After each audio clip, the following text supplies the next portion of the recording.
recebo nos estúdios através do agendamento feito, da produção, do contato, enfim, da marcação feita pela nossa Roseli Bernardes, a doutora Gabriela Valdambrine, que é advogada trabalhista do escritório Gaia Silva e Gaed Advogados. Bom, aprovada terça-feira a reforma trabalhista, aprovada, né, pelo Senado. Aí várias alterações na legislação trabalhista, em especial na CLT, não é? Exato. Só que polêmicas ao redor, esta reforma com mudanças nessas relações de trabalho, algumas consideradas, e falamos disso na última semana com a doutora Gabriela, algumas consideradas benéficas, outras vão prejudicar, enfim, a uma misturada, e hoje a gente vai tentar desvendar, né, e explicar essa situação. E algumas mudanças que até a Roseli Bernardes acabou separando aqui, apontando para a gente poder debater. Então eu peço que a nossa Roseli comece esse papo, que aqui, viu, doutora, só para explicar, falo isso para todo mundo, né? Eles não aguentam mais, mas é real. Eu não entrevisto absolutamente ninguém, a gente bate papo. Então vamos bater um papo em relação a essa confusa reforma trabalhista. Então, a partir de agora, o papo está no ar, hein, Roseli Bernardes? Isso aí. Ela vai deixar de ser confusa. Vamos lá. Por favor. Alguns especialistas, assim, de uma maneira geral, nós fizemos umas pesquisas, apontaram alguns benefícios e alguns prejuízos ao trabalhador. Eu acho que os benefícios todo mundo fala, que é a questão de férias, é a questão da igualdade para os terceirizados, que inclusive a senhora comentou na última entrevista que nos fez. Então, eu vou na carona do que a Roseli fala, então. Qual é, doutora Gabriela Valdambrine, o maior, ou melhor, dá na mesma, né? Benefício com as mudanças para o trabalhador? Qual é o medalha de ouro, hein? Ou a medalha de ouro, Eu né? acredito que é a questão da terceirização, a necessidade... Por quê? Explique. Bom, primeiro a gente não tinha uma lei de terceirização e a gente dependia de decisões do tribunal. E isso era uma questão que a gente já discutia, que o tribunal, ele tinha que, na verdade, apreciar a lei e ele vinha legislando por falta de lei. Então já havia uma discussão. Tudo que a gente tinha de terceirização era o que a jurisprudência, que são as decisões do tribunal, previam. Quando veio a lei, no início desse ano, ela acabou, diziam que não, mas por precarizar direitos dos empregados, porque ela deixava aquele empregado terceirizado vinculado ao sindicato da terceirização e não ao sindicato da atividade fim. Então, obviamente, o sindicato da atividade fim previa muito mais benefícios para os empregados do que os outros sindicatos novos, que ainda não negociavam quase com as empresas. Então, aí sim, teria uma precarização. Eu lembro da gente fazer alguns painéis de debates, algumas discussões, e a pergunta que vinha na hora por várias empresas era: então eu posso transformar todos os meus empregados em PJ amanhã? PJ para a gente é a pessoa jurídica. Eu posso deixar de contratar um empregado CLT e transformá-lo em pessoa jurídica, porque o meu benefício fiscal é muito grande. Pode. E pela lei até então eles falavam que não, mas não tinha um empecilho naquela lei que saiu em março. Não tinha claramente o impedimento. Agora, com a reforma, ele prevê que o seu empregado, se você quiser que ele trabalhe para você por meio de pessoa jurídica, você tem que esperar 18 meses entre os contratos. Ou seja, ele não deixa que você... O que? Eu não entendi. Dos 18 meses? Ele não deixa que você demita um empregado hoje, faça ele constituir uma pessoa jurídica e o contrate amanhã. Tem que ter 18 meses entre essas duas contratações. Então, nós não tínhamos nada, passamos a ter uma lei que realmente podia precarizar a relação de trabalho. A gente não sabia se ia precarizar ou não, porque seria um futurismo, que a gente brinca. Não deu tempo da gente ver o resultado.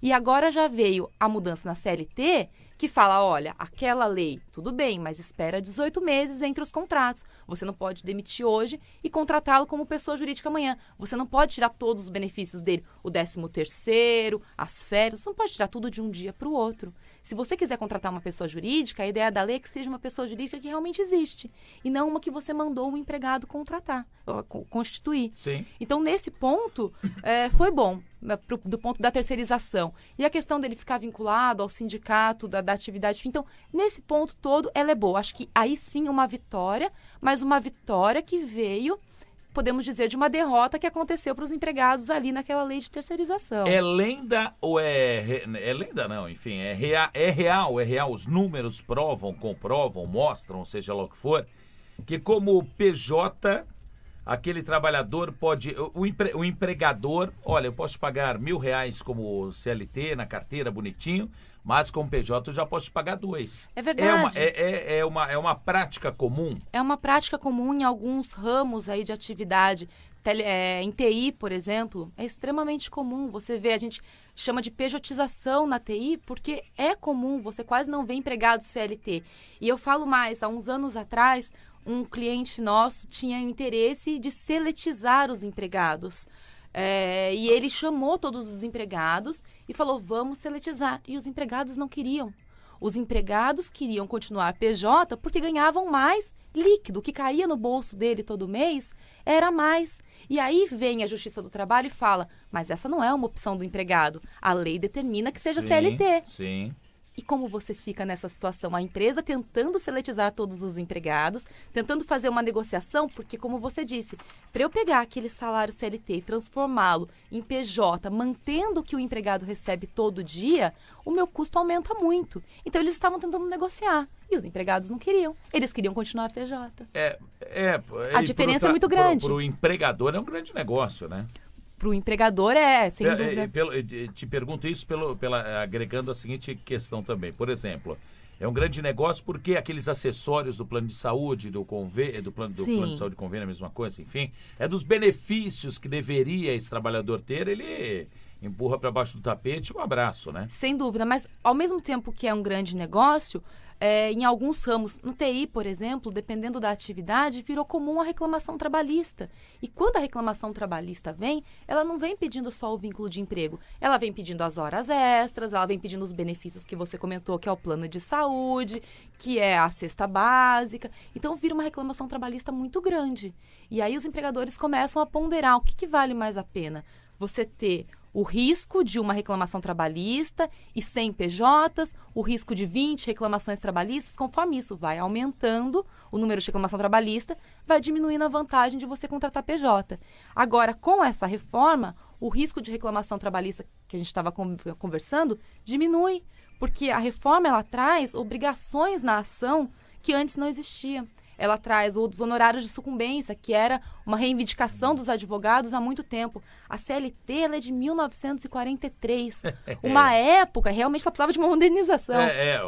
De uma época que 99% das ações eram verbais. Então, o empregado, realmente hipossuficiente, chegava na Justiça do Trabalho e fazia sua reclamação verbal. E aí, um serventuário da Justiça ia lá, convertia aquilo em papel. Hoje existe isso? Existe. Nos meus 15 anos de advocacia, eu vi uma vez. Uma vez eu vi uma reclamação verbal de um circense que pleiteava 2 salários mínimos. De uma pessoa que trabalhava no circo. Não, sim. E pleiteava 2 salários mínimos. Foi a única vez que eu vi na vida isso. E por que não tinha os honorários de sucumbência? Porque o empregado não dependia do advogado para entrar com a ação. Hoje, a ação trabalhista, ela está quase que inteiramente eletrônica. Aqui em São Paulo, a gente já usa o PJE, né, que é o processo judicial eletrônico. Nos grandes centros, sim, em o Nordeste já usa. A grande maioria já usa o PJE. E funciona. E funciona. O da Justiça do Trabalho funciona. Não tenho reclamações. Eu ouvi já muitas reclamações, mas de advogados que trabalham em várias áreas, que trabalham no cível, no criminal, no trabalhista, e aí eles precisam implantar todos os sistemas no computador. Sim. E aí acaba divergindo do outro. Então, para um você precisa de um Java atualizado e do outro você não pode ter. Para os advogados que são especialistas em uma área só, a gente não tem esse problema porque você prepara o seu computador para aquilo. Aliás, não sei se vou falar besteira aqui, se falar também, já prefiro falar do que não falar. O Fórum de Santo Amaro é o trabalhista que estava para ser fechado, é isso não? Na verdade... Para ser remanejada, sim, algumas vagas, é isso? O que ia fechar era. O que acontece? É uma discussão muito grande. Só abrindo o leque aqui para quem está em São Paulo, para quem aqui milita na advocacia, o trabalhista é isso então? É isso mesmo. Ou mesmo. ainda pode ser? Não, o tribunal já falou que não vai encerrar. Teve uma manifestação expressa aí da presidente do tribunal, falando que não vai encerrar. Mas sim, e já teve várias discussões, porque antigamente a gente tinha os fóruns daqui trabalhistas de São Paulo espalhados. Depois, quando unificou na Barra Funda, foi uma discussão enorme que você diminuía o direito de ação do empregado, porque ele tinha que sair agora lá do extremo leste para chegar na Barra Funda. E ficava mais difícil para ele. A ideia era deixar mais fácil, então tinha que ter fóruns pela cidade toda. Depois começaram a abrir os fóruns regionais. Então a gente tem o trabalhista na Zona Leste, o de Santo Amaro. Mas esse trabalhador que, por exemplo, se deslocava, que fosse do extremo leste, quando de repente na empresa que ele trabalhava, ele também se deslocava diariamente para trabalhar. Concordo. Não agrada. Nunca vai agradar a todos. Ô, Roseli Bernardes, manda pro ar, Roseli, vamos lá. Só desculpa, acabei puxando aí só para eu vou aproveitar falando ainda dessa questão de terceirização. Se a empresa tem contratado CLT, a pessoa que for terceirizada vai ter todos os benefícios que o mesmo trabalhador da CLT. Caso uma empresa não tenha CLT, que pode vir a acontecer com algumas empresas, sim, como é que fica? Porque eles colocam como benéfico uma empresa que tem outra. Então ele vai ter alimentação, vai ter transporte, porque na empresa já tinha. E se ele terceirizar todo mundo, passa a não ter nada disso. Onde estão os benefícios? Tô achando sem dúvida que é pessoal. Pergunta, mas deixa pra lá. Vamos lá. Não, a maioria dos benefícios que ele tem, para não dizer 100%, estão previstos na convenção coletiva. E o fato da empresa ter ou não os próprios empregados não elimina a existência da convenção coletiva, que pode um dia deixar de existir se não tivermos mais sindicatos para negociar a convenção coletiva. Esse é um outro ponto. Mas enquanto temos a convenção coletiva, os acordos coletivos, os benefícios estão ali.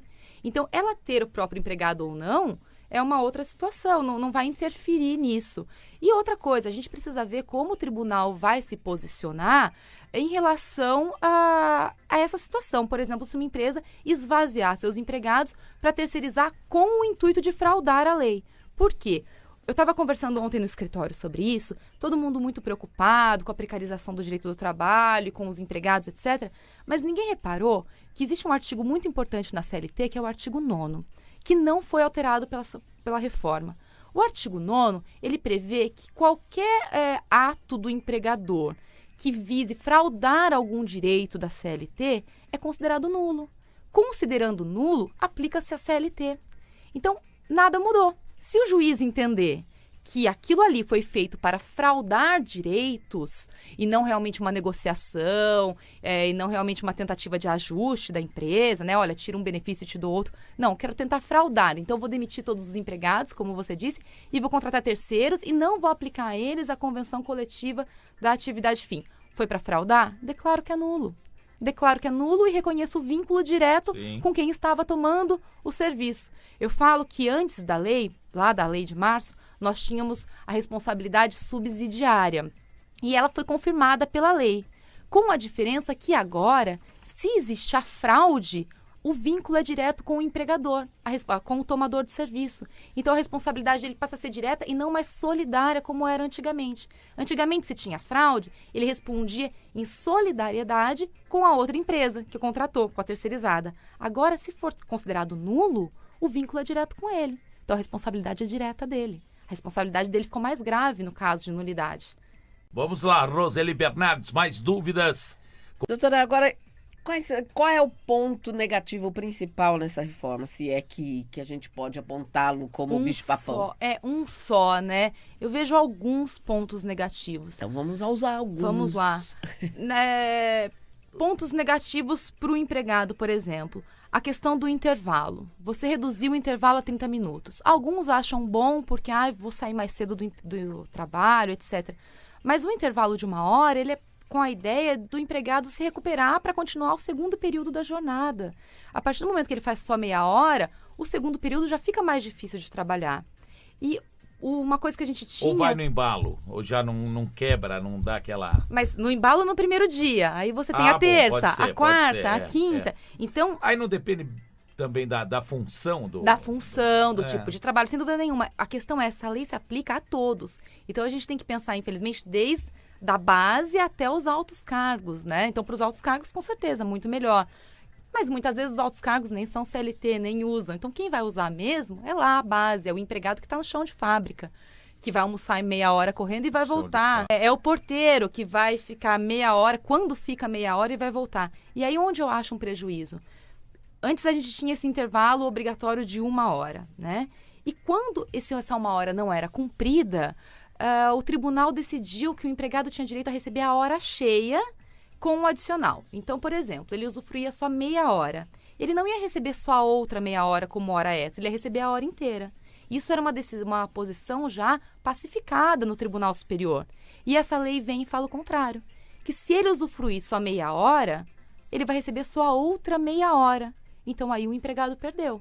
Porque quando ele entrava na justiça, ele ganhava a hora inteira. E agora ele vai ganhar só aquele pedacinho que ele não usufruiu. Então, por exemplo, não negociou, porque para ser intervalo de 30 minutos, ele tem que ter uma negociação para isso. Então, a princípio, continua de 1 hora. Não negociou o intervalo de 30 minutos. O intervalo dele é de 1 hora. E ele usufruiu só 45 minutos. O que ele vai ganhar na justiça se ele entrar com o processo? Só os 15, só a diferença para integrar 1 hora. Tá. E não mais a hora cheia que ele ganhava antes. Então, nesse ponto, por exemplo, acho que é prejudicial para o empregado. Uma outra questão que eu acho prejudicial, a responsabilidade do empregador. Eu tenho uma empresa, vendo ela para você, Roseli. Até na lei anterior, o empregado que trabalhou para mim e para você, nós duas éramos responsáveis pela verba dele. Agora só você é responsável, você que comprou. Quem vendeu não é mais responsável por aquelas verbas, a não ser que comprove que a venda veio de fraude. Aí todo mundo é responsável.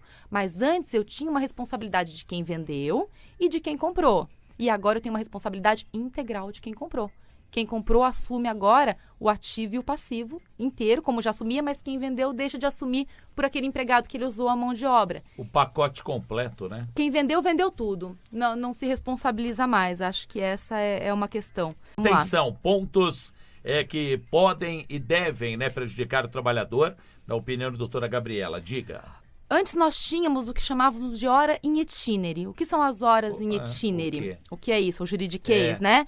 É o tempo que o empregado levava para ir até o trabalho quando a empresa ficava num local de difícil acesso e o empregador fornecia o transporte. Então, eu tenho uma empresa lá longe que não passa transporte público, não tem nada.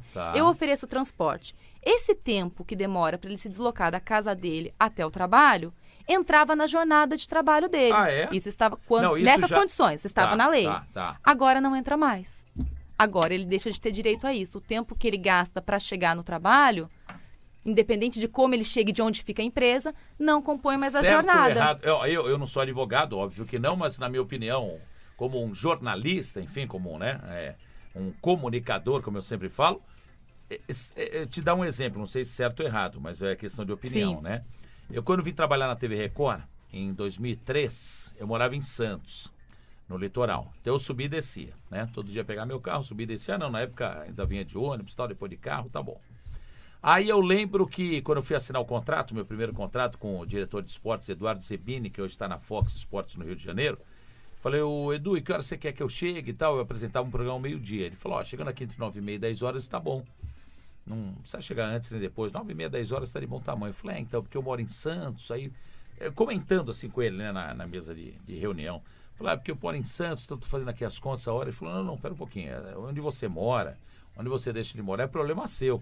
Se você quiser morar na China e diariamente ter condições de vir para cá, para o Brasil, problema seu. Você tem que estar aqui 10 horas. De onde você vem e quanto tempo você leva, é problema seu. E eu nunca mais esqueci isso. E eu dou razão a ele. Eu concordo, então, eu concordo. Ele fez todo esse preâmbulo para falar isso. Onde a pessoa mora é problema dela ou não? Concordo, Não. mas aqui... Não, concordo, da mesma forma que você. Só tem um detalhe. Quando a gente falava dessas horas em itinere, era a empresa que estava num local de difícil acesso.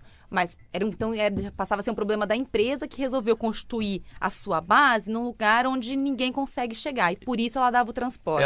Obrigação Dela dar o transporte. Obrigação dela, E aí, veja o problema. Ela dava o transporte e tinha que pagar por aquele tempo que o empregado ficava no transporte dela. À disposição da empresa. Porque, teoricamente, ele estava à disposição da empresa. Mas ele não estava à disposição. Ele estava, na verdade, no trajeto até o trabalho. Porque se ele fizesse o mesmo trajeto com o carro dele, ele não tinha direito a essa hora. Aí eu vejo uma injustiça. Então, quer dizer, quando a empresa dá o benefício do carro, do veículo, ela ainda tem que pagar a hora em itinerário, a hora extra. Mas quando o empregado usa o próprio carro, ele não tem direito a receber a hora. E aí, nesse deslocamento, ele não está, ele está, não sei se esse é o raciocínio certo, está à disposição da empresa, mas não está produzindo para a empresa. Exatamente. E aí, essa questão de tempo à disposição, ela atingiu absurdos jurídicos na Justiça do Trabalho, que veio agora a lei para falar o que é tempo à disposição e o que não é. É um dos pontos que ela traz. Por exemplo, ela fala que não é tempo à disposição da empresa se o empregado resolver trocar de roupa, tomar banho dentro da empresa. Tem empresa que disponibiliza chuveiro, ou mesmo pelo menos um vestiário para trocar de roupa, mas não exige que você se troque lá. E o empregado ficava para se trocar e batia o seu cartão de ponto só depois. E isso acontecia muito numa empresa que eu trabalhei. É muito comum. Virou uma prática comum. Banhos demoravam no vestiário, os trabalhadores para só depois. Infelizmente, o que a gente percebe aqui é que uma grande massa de empregados acaba por pagar por aquilo que outros faziam. Os espertinhos, né? Exatamente. Quantas vezes a gente não vê empregados que chegam mais cedo no trabalho porque pegam carona com o marido ou com a esposa, então fazem um horário só, não chegam mais cedo porque a empresa exige, chega mais cedo para facilitar a sua vida. E aí ficam na internet, ficam no computador. Sim. Cobrava aquilo como hora extra. Cartão, mas já bateram o cartão. Cobra. Então, isso tudo, essa lei vem para falar que se você está ali fazendo atividades pessoais, se você está ali com práticas religiosas, tem muita gente que chega e lê a Bíblia ou lê o que, né? Sim. Então, se você está ali fazendo esse tipo de coisa, se você não está ali efetivamente trabalhando, isso não é tempo à disposição, né? Então, essa lei, ela vem e ela traz isso. E um último ponto que eu acho também, que eu vi, que eu considero que pode ser prejudicial a depender de como a justiça vai interpretar, é o seguinte: nós temos vários tipos de danos quando nós entramos com um processo trabalhista. Nós temos o dano moral, que todo mundo já ouviu falar. Nós temos o dano material, nós temos o dano existencial, que foi uma novidade que surgiu. Depois falei deles. Já vou te explicar dele. E todos eles eram cumulados. Então, vou te dar um exemplo que eu acho mais didático, que é quando o empregado sofre um acidente e perde um dedo no trabalho. Ele foi lá e perdeu. Mas por que você Nossa, não vou dar esse exemplo. Poxa vida, mas que exemplo esse, hein? O exemplo conhecido nacionalmente. Meu Deus, vou retificar porque não vou entrar numa discussão política. Perdeu uma perna, perdeu uma perna, isso. E esse empregado, ele jogava futebol nas horas vagas e ele perdeu a perna. Vamos lá. O que acontece? Quando ele entrava com uma ação na justiça, ele tinha direito ao dano moral, porque subentende-se que afetou a honra, a imagem, etc. Ele tinha direito ao dano material, porque ele teve gasto com médico, com internação, com remédios, etc. E, às vezes, pediu dano existencial, que é quando mudavam as condições da vida dele em razão daquele fato. Então, por exemplo, ele não jogava bola de fim de semana, ele nunca mais pôde jogar bola. Mudou as condições de vida dele, da existência dele. E esses danos eram todos cumuláveis. Essa lei vem e ela traz um tópico que chama dano extrapatrimonial. É a unificação desse dano moral e desse dano existencial. Então, lá dentro, quando ele vai explicar o dano extrapatrimonial, ele fala que é todo dano à honra, à existência, ele transforma tudo numa coisa só. Então, ele está dando, e fala mais, fala que não se aplica mais o Código Civil nesse ponto da lei. Ele fala que claramente só se aplica o que está na CLT para danos. E aí, ele, de alguma forma, ele está unificando duas indenizações que o empregado recebia em uma só. E, na sequência, ele limita o valor que ele pode receber. Com perdas para o empregado. Então, mas ele limita o valor que esse empregado vai receber nesses danos. Então, primeiro, ele limita a uma indenização só e não a duas, né? Antes dano moral mais existencial e agora só dano extrapatrimonial. E ele limita o valor. E essa é uma grande discussão que talvez venha regulamentada na medida provisória. Porque ele limita ao valor do salário do empregado. Tá. Então, Fatioli, o seu dedo vai ser mais caro que o dedo... E o meu é mais gordo, que gordinho, o dedo de gordo é maior. Vai ser mais caro que o dedo da faxineira, por exemplo. Sim. E essa é uma discussão que vem muito forte, muito acirrada, porque a gente tem que tratar todos iguais, tem toda a questão da Constituição, da igualdade, etc. Então, isso provavelmente vem na medida provisória e a sugestão é que esse dano seja calculado, então, sobre o salário de contribuição do INSS, que, na verdade, é o valor teto do benefício, tá, que hoje está em 5.500 e alguma coisa. Mas que seja sobre isso o valor do dano e não sobre o salário do empregado, para você não diferenciar um empregado de outro, para você ter todo mundo poder ter o mesmo valor. Olha, nós estamos recebendo nos estúdios a doutora Gabriela Valdambrini, advogada trabalhista do escritório Gaia Silva e Gaed Advogado, junto com a Gabriela Rodrigues, assessora de imprensa, comigo nos estúdios, como diariamente, a Roseli Bernardes, a mesa de som do nosso Olequira Caiçaras. As mulheres trabalhadoras têm uma mudança, têm uma melhora, têm uma piora, o que tem? Então, as mulheres, elas tinham direito antes a 15 minutos de intervalo antes de começar a fazer horas extras. Então, elas trabalhavam a jornada normal delas e elas tinham que parar 15 minutos para começar a fazer as horas extras. Falando Viu? Roseli Tinha direito Bernardes, de descansar, hein? 15 minutos antes de começar. Mas a Roseli fala que é 1h30 de descanso, não, né? E primeiro que teve Mudou isso. Primeiro teve uma discussão muito grande se isso poderia se aplicar aos homens também, para não ter uma diferenciação. Aí o tribunal veio e falou que não era constitucional, mas que se aplicava só às mulheres. E agora isso foi revogado. Não existe mais esse intervalo de 15 minutos entre a jornada e as horas extras. Todo mundo é igual. Todo mundo terminou de trabalhar? Não para, continua as horas extras. Então, só para eu entender, para os homens já não existia isso. Já não existia, mas eles brigavam na justiça. Tá, para as mulheres então não existe mais. Não existe mais. Então tá. Agora ninguém vai mais discutir isso porque o artigo simplesmente não existe. Bom ou ruim na opinião de quem é profissional do direito do trabalho como doutora Gabriela? Bom, Tá, eu entendo que bom. Tá. Ou você garante os 15 minutos para todo mundo, Tá. ou você não garante para ninguém. Não Tá. acho que existe uma necessidade da mulher só da mulher nesses 15 minutos, e você acaba, uma norma que teoricamente era para proteger a mulher, como muitas que tem na CLT, acaba prejudicando. Porque o empregador, ele pensa 2 vezes antes de contratar uma mulher, porque ele vai ter essa pausa de 15 minutos, ele já pensa por causa da licença gestante. Ele pensa agora por causa dessa pausa de 15 minutos. A mulher não pode carregar peso. A mulher tem a questão de ter que ser transferida de lugar quando está grávida, não poder ficar em atividade insalubre. Então, ele já pensa em vários pontos para contratar. Isso era só mais um ponto que tentava ajudar e prejudicava no meu ponto de vista. Então, bom, ou você garante os 15 minutos para todo mundo, ou não garante para ninguém. Uma outra questão da lei. A lei prevê a questão do contrato de autônomo. A gente está conversando com a outra Gabriela aqui lá fora sobre isso. Por quê? Vi até uma reportagem esse fim de semana e perguntavam, em rede nacional, perguntavam assim, então quer dizer que os autônomos agora com essa lei não têm direito nenhum que está na CLT? E o profissional respondeu, não, mas eles nunca tiveram.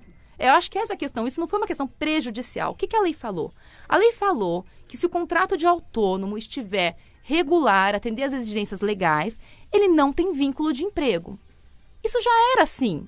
O que acontece? Ele ainda pode discutir na justiça se aquilo era uma fraude, se ele estava subordinado ao empregador ou não, porque o contrato de autônomo prevê autonomia na prestação de serviço. Se eu contratar um empregado que tem subordinação a mim como autônomo só para fraudar a lei, volta naquilo que eu falei no começo da entrevista. Volta no artigo 9º da CLT, que declara que é uma fraude e anula tudo. E aí sim ele vai ter os direitos da CLT. Por quê? Porque ele teve um vínculo reconhecido. Agora, falar que ele perdeu direitos por causa da reforma, não, ao autônomo nunca foi aplicável a CLT. Tem que ter muito cuidado nisso. Acho que, sem dúvida nenhuma, teve uma redução sim, de direitos em alguns pontos, outros foram bons, mas muita gente sai só falando isso foi ruim para os empregados, isso foi... e não analisa a fundo coisas que de repente só foram regulamentadas e que já aconteciam na prática. Fazer o seguinte, Roseli Bernardes, na nossa produção, comigo também na apresentação do programa, pergunta final para a doutora Gabriela, que assim as duas Gabrielas precisam voltar para outro dia, a gente falar mais do assunto que não tem fim, né? Não, ainda vai ter medida provisória, ainda vamos ter muita novidade. Então, vamos agendar a Roseli, se possível, se for possível, não é?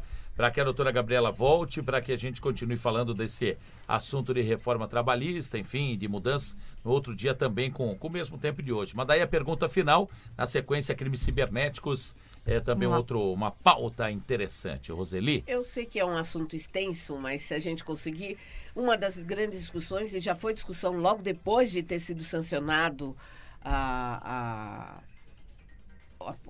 proposta, a reforma trabalhista, é a questão dos sindicatos. Sem dúvida. Já se fala em medida provisória. Sem dúvida. Pode ou não acontecer, claro. Sim. Mas essa questão da sindicalização, Sim. Como a senhora vê? Positiva, negativa? Eu nunca fui a favor da obrigatoriedade da contribuição sindical. Posicionamento meu, né? Nunca concordei em que isso seja obrigatório. Porém, essa reforma, ela traz a necessidade da participação do sindicato em muitas coisas. Ela determina que o sindicato negocie muitos direitos. Para eu ter um sindicato ativo, ele tem que existir, né? Premissa básica, para ela, ele tem que existir para ele negociar. E sem uma contribuição obrigatória, como ele vai existir? Ele vai ter que trabalhar para conseguir que os empregados se filiem a ele e paguem a contribuição de forma facultativa, certo? Que eu acho muito difícil. Como a gente estava falando lá fora, hoje a gente tem a questão aqui no Brasil, que é um princípio, a unicidade sindical. Então, você não pode ter 2 sindicatos da mesma categoria na mesma base territorial. Você não tem, por exemplo, 2 sindicatos dos propagandistas em São Paulo, 2 sindicatos dos farmacêuticos em São Paulo. Então, o empregado ele não tem opção, é obrigatório, mas ele não tem opção de para quem contribuir. Ele tem que contribuir para aquele sindicato daquela categoria dele. Então, ele fica vinculado àquilo e o sindicato, por ter a certeza que vai receber a contribuição sindical, se ele trabalhar ou se ele não trabalhar, ele vai receber a mesma contribuição sindical obrigatória. Muda o que? Ele poderia trabalhar melhor e receber mais as outras contribuições, né? Assistencial, confederativa, mensalidade.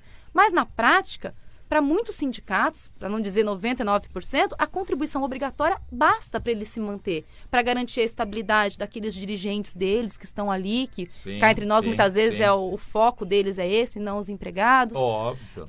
Então, eu não vejo o sindicato trabalhando para isso.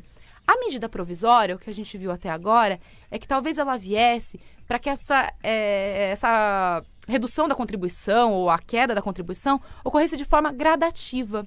Então, hoje ele paga X, ano que vem ele vai pagar metade e no outro some. Por exemplo, dando um exemplo, tá? Mas a ideia era reduzir e não cair de uma vez, porque do jeito que está, em março do ano que vem ninguém vai recolher contribuição sindical. E aí, em janeiro as empresas também não. E aí os sindicatos vão se manter como? Será que vão negociar com a mesma intensidade em defesa do trabalhador? Então, essa é a questão. Se ele quiser se manter, ele vai ter que trabalhar mais ainda para cobrar uma contribuição daqueles empregados que vão se beneficiar da convenção coletiva. E, na verdade, ele vai passar a cobrar para negociar, que era algo que ele não fazia. Então, para negociar, ele vai cobrar. É uma forma. E antes, ele tinha, por exemplo, ele era fundamental na rescisão do contrato, porque as rescisões de contrato daqueles empregados que tinham mais de um ano de trabalho precisavam ser homologadas no sindicato. E agora não precisam mais. Aí eu vejo um prejuízo grande para o empregado, voltando na questão dos prejuízos. Por quê? Cá entre nós, muitos advogados não sabem fazer cálculo trabalhista. Você acha que o empregado vai saber fazer? Vai saber conferir o termo de rescisão dele? Se as horas extras estão certas, se os reflexos das horas extras, tem gente que nem sabe o que é isso, se estão certos ou não. E aí vem a lei e fala que o termo de rescisão dá quitação para parcela. Com certeza o tribunal vai passar a discutir o sentido da palavra parcela. Se parcela é valor, se parcela é verba, porque o tribunal adora discutir essas questões. Então, definindo-se que parcela significa verba, o empregado que recebeu R$1.000 de horas extras e deu quitação, sem a assistência do sindicato, porque agora não é mais obrigatória, não vai poder entrar na justiça e cobrar diferenças de horas extras, porque ele deu quitação às horas extras. Sim, E agora eu não tenho mais a participação do sindicato, porque já não é mais obrigatória, não tenho a contribuição sindical para fazer ele existir. Corre para onde? Não corre, não tem. Corre para um advogado, vai passar a ter assistência. Sim. A gente estava conversando ontem que vai surgir uma nova atribuição para os advogados, né? Advogados de reclamante que antes ganhavam muito entrando com ações. Acredito que o número de ações diminua, porque o empregado vai ter agora o risco de ter que pagar honorários para o perito, de ter que pagar custas processuais, de pagar honorários para o outro advogado. Então, o número de ações diminui. Esses advogados vão ter que se especializar em outras coisas, como, por exemplo, revisão de termos de rescisão de contrato. Doutora Gabriela Valdambrini, advogada trabalhista do escritório Gaia Silva Gaed Advogados. Olha, muito obrigado, foi bem oportuno mesmo, como no outro dia por telefone, hoje aqui ao vivo nos nossos estúdios, enfim. Muito oportuna a sua participação, são 10h17, vamos agendar, se possível, com a Roseli Bernardes, para que volte em outras oportunidades, enfim, para a gente continuar falando do tema. Estamos aqui à disposição, né? Eu também, Tá bom? muito obrigada.